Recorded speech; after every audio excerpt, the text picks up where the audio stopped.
എല്ലാവർക്കും എൻ്റെ പുതിയൊരു വീഡിയോയിലേക്ക് സ്വാഗതം. ഇന്നത്തെ വീഡിയോ എന്ന് പറഞ്ഞാൽ എൻ്റെ ഡെലിവറി സ്റ്റോറിയെ കുറിച്ചിട്ടുള്ള വീഡിയോ ആണ്.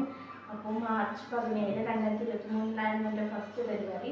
4/4/2024 എൻ്റെ സെക്കൻഡ് ഡെലിവറി. അപ്പോൾ ഞാൻ 2 ഡെലിവറിയെ കുറിച്ച് പറയുന്നുണ്ട്. അപ്പോൾ എല്ലാവരും വീഡിയോ സ്കിപ്പ് ചെയ്യാതെ മുഴുവൻ കാണാൻ നോക്കുക. അപ്പോൾ മാർച്ച് 17 എൻ്റെ ഡെലിവറി ഞാൻ പറഞ്ഞിരുന്നു. അപ്പോൾ എല്ലാവരും പൊതുവെ എനിക്ക് നല്ല ടെൻഷനായിരുന്നു, എന്താണ് ഡെലിവറി പെയിൻഫുൾ ആയിരിക്കുമോ അങ്ങനത്തെ കാര്യങ്ങളൊക്കെ. പിന്നെ PV ഒരുപാട് പെയിൻഫുൾ ആയിരുന്നു എന്നൊക്കെ ഞാൻ കേട്ടിട്ടുണ്ട്. കമൻസിലൊക്കെ PV ഭയങ്കര പെയിൻഫുള്ളാണെന്നാണ് എല്ലാവരും പറയുന്നത്. അപ്പോൾ അതൊക്കെ കണ്ടിട്ടാണ് ഞാൻ ഡെലിവറി എടുക്കുമ്പോൾ ഞാൻ ഡെലിവറി സ്റ്റോറി കൂടുതൽ കണ്ടുകൊണ്ടിരിക്കുകയായിരുന്നു. അപ്പോൾ എനിക്ക് പേടിയെന്നതിലുപരി അതിൽ നിന്നും ഞാൻ കൂടുതൽ പെയിൻഫുള്ളാണെന്നുള്ള ഒരു ആ തോട്ടാണ് എൻ്റെ മനസ്സിലുണ്ടായിരുന്നത്. അപ്പോൾ എൻ്റെ മനസ്സിൽ എനിക്കുള്ള പെയിനേക്കാളും ഞാൻ കൂടുതൽ പെയിനാണ് വിചാരിച്ചു വെച്ചിരുന്നത്. അപ്പോൾ മാർച്ച് 21 ഡേറ്റ് പറഞ്ഞിരുന്നത്. മാർച്ച് 16 പറഞ്ഞ് ചെക്കപ്പിന് ചെല്ലാൻ പറഞ്ഞു. അങ്ങനെ ചെക്കപ്പിന് ചെന്നപ്പോൾ പെട്ടെന്ന് BP കൂടുതലാണ്, പെട്ടെന്ന് തന്നെ ഡെലിവറി വേണമെന്ന് പറഞ്ഞു. അങ്ങനെയാണ് എന്നെ ലേബർ റൂമിൽ കയറ്റിയത്. അപ്പോൾ ചെന്ന ഉടനെ തന്നെ PV നോക്കലായിരുന്നു. അതുകൊണ്ട് എനിക്ക് ടെൻഷൻ ഇരിക്കാനുള്ള സമയം പോലും കിട്ടിയില്ല. വേഗം PV നോക്കി. അപ്പോൾ എനിക്ക് നിങ്ങൾ പറയുന്നത് PV എന്ന് പറഞ്ഞാൽ അത്ര ഒരുപാട് പെയിൻഫുള്ളായിട്ടുള്ള കാര്യമൊന്നുമല്ല. നമ്മുടെ ഉള്ളിലെ പേടി കൊണ്ട് നമുക്ക് പെയിൻഫുള്ളാണെന്ന് തോന്നിയേക്കാം, പക്ഷെ അത്ര പെയിൻഫുള്ളുള്ള കാര്യമല്ല PV. ഞാൻ ഡെലിവറി സ്റ്റോറി കാണുമ്പോൾ അതിൻ്റെ കമൻസൊക്കെ വന്നിട്ടാണ് PVയെ കുറിച്ച് വിലയിരുത്തുന്നത്. പക്ഷേ PV അത്ര പെയിൻഫുള്ളുള്ള കാര്യമൊന്നുമല്ല. എൻ്റെ ഫസ്റ്റ് PV കഴിഞ്ഞു. പിന്നെ ഞാനാണെങ്കിൽ ഓരോ സ്റ്റെപ്പ് ബൈ സ്റ്റെപ്പായിട്ട് ഡെലിവറി വീഡിയോസ് കണ്ടായിട്ട് ഓരോ സ്റ്റെപ്പ് ബൈ സ്റ്റെപ്പായിട്ട് അത് എൻജോയ് ചെയ്യായിരുന്നു. അപ്പോൾ എനിക്കധികം പെയിൻഫുള്ളായിട്ട് തോന്നിയില്ല. പിന്നെ ഡെലിവറി ആണെങ്കിലും കൂടുതൽ അത്ര പെയിൻഫുള്ളല്ല, നമ്മൾ വിചാരിക്കുന്ന അത്ര പെയിൻഫുള്ളല്ല. നമുക്ക് ഇപ്പോൾ പെയിൻഫുള്ളാണെങ്കിൽ തന്നെ അത് പെയിൻ ഇല്ലാതിരിക്കാനായിട്ടുള്ള ഇഞ്ചക്ഷൻ കാര്യങ്ങളൊക്കെ നമുക്കിപ്പോൾ അവൈലബിൾ ആയിട്ടുണ്ട്. എനിക്ക് എൻ്റെ അടുത്ത് ഡോക്ടർ പറഞ്ഞായിരുന്നു, സഹിക്കാൻ പറ്റുന്നതിന് കൂടി പെയിൻ ആകുമ്പോഴേക്കും ഇഞ്ചക്ഷൻ തരാമെന്ന് പറഞ്ഞു. ഞാനൊരു അബദ്ധം കാണിച്ചതെന്ന് വെച്ചാൽ മാക്സിമം സഹിച്ച് നിന്നിട്ട് ലാസ്റ്റാണ് വന്നത്.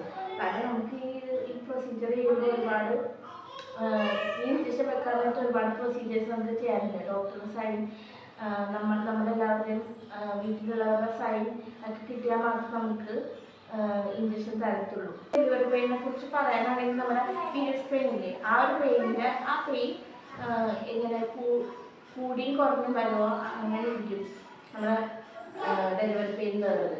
പീരിയഡ്സ് പെയിൻ സഹിക്കാൻ പറ്റാവുന്നവർക്ക് ഈ ഒരു ഡെലിവറി പെയിൻ ഇതാക്കാൻ പറ്റും. എനിക്കാണെങ്കിൽ പീരിയഡ്സ് ടൈമിൽ വേദന വന്നാലും എനിക്ക് അത്ര വലിയ ഇതായിട്ടൊന്നും തോന്നിയിട്ടില്ല. സാധാ ഒരു പെയിനായിട്ടാണ് തോന്നിയിരുന്നത്. അതുകൊണ്ടായിരിക്കും എനിക്ക് ഈ ഡെലിവറി പെയിനും അത്ര ഇതായിട്ട് തോന്നുന്നത്. പിന്നെ ഒരുപാട് ഡോക്ടർ എനിക്ക് പറഞ്ഞായിരുന്നു, ഒരുപാട് കൂടുതലാവുകയാണെങ്കിൽ ഇഞ്ചക്ഷൻ തരാം. എനിക്ക് വേദന സഹിക്കാൻ പറ്റാതായപ്പോൾ ഞാൻ ഇഞ്ചക്ഷൻ എടുക്കാനുള്ള പെർമിഷൻ കാര്യങ്ങളൊക്കെ കൊടുത്തു. അങ്ങനെ എനിക്ക് നട്ടലിൽ ഇഞ്ചക്ഷൻ എടുക്കും.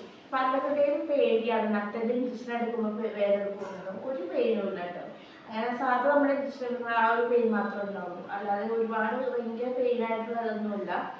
അപ്പോൾ അങ്ങനെ ഇഞ്ചക്ഷൻ എടുത്ത് കഴിഞ്ഞപ്പോൾ എനിക്ക് ചെറുതായിട്ടൊരു അലർജി ഉണ്ടായിരുന്നു. മേല് മൊത്തം ചൊറിയുന്നുണ്ടായിരുന്നു. അല്ലാതെ വേറെ അതുകൊണ്ട് ഇഞ്ചക്ഷൻ എടുത്തിട്ട് ഇതുവരെയായിട്ടൊരു ബുദ്ധിമുട്ടും എനിക്ക് ഉണ്ടായിട്ടില്ല കേട്ടോ. അപ്പം ഫസ്റ്റ് ഡെലിവറി എനിക്ക് കാർക്കമാണ്, നോർമലായിരുന്നു. പക്ഷെ പുഷ് ചെയ്തിട്ട് വരാത്തതുകൊണ്ട് വാക്യൂം മെഷീൻ എടുത്തിട്ടാണ് എടുത്തത്. പിന്നെ സെക്കൻഡ് ഡെലിവറി നല്ല നോർമൽ തന്നെയായിരുന്നു കേട്ടോ. എനിക്ക് സെക്കൻഡ് ഡെലിവറിയിൽ പെട്ടെന്ന് പെയിൻ വരാൻ തുടങ്ങി. പെട്ടെന്ന് പെയിൻ വരെയും പെട്ടെന്ന് പ്രസവിക്കുകയും ചെയ്തിട്ടുണ്ടോ.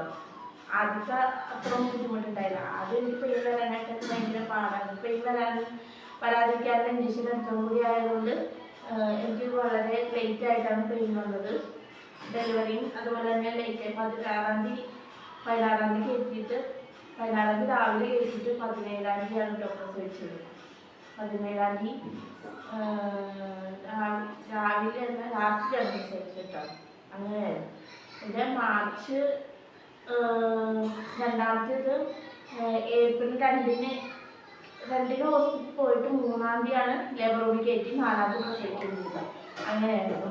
അപ്പോൾ ഈ യൂട്യൂബിലെ കമൻസും ആൾക്കാരുടെ ഇതൊക്കെ ആലോചിച്ച് ടെൻഷൻ അടിക്കുന്നതുകൊണ്ട് എനിക്ക് പറയാനുള്ളത്, നിങ്ങൾ അത്ര പെയിൻ ആയിട്ടുള്ള കാര്യമൊന്നുമില്ല. നോർമൽ ഡെലിവറിയുടെ കാര്യം എനിക്കറിയുള്ളൂ, സിസേറിയൻ്റെ കാര്യം എനിക്കറിയില്ല.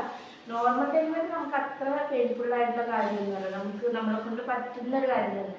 എന്നെ കൊണ്ട് പറ്റുമെങ്കിൽ നിങ്ങൾക്ക് എന്തായാലും പറ്റും. എൻ്റെ ഡെലിവറി അടുപ്പിച്ചടുപ്പിച്ചായിരുന്നു.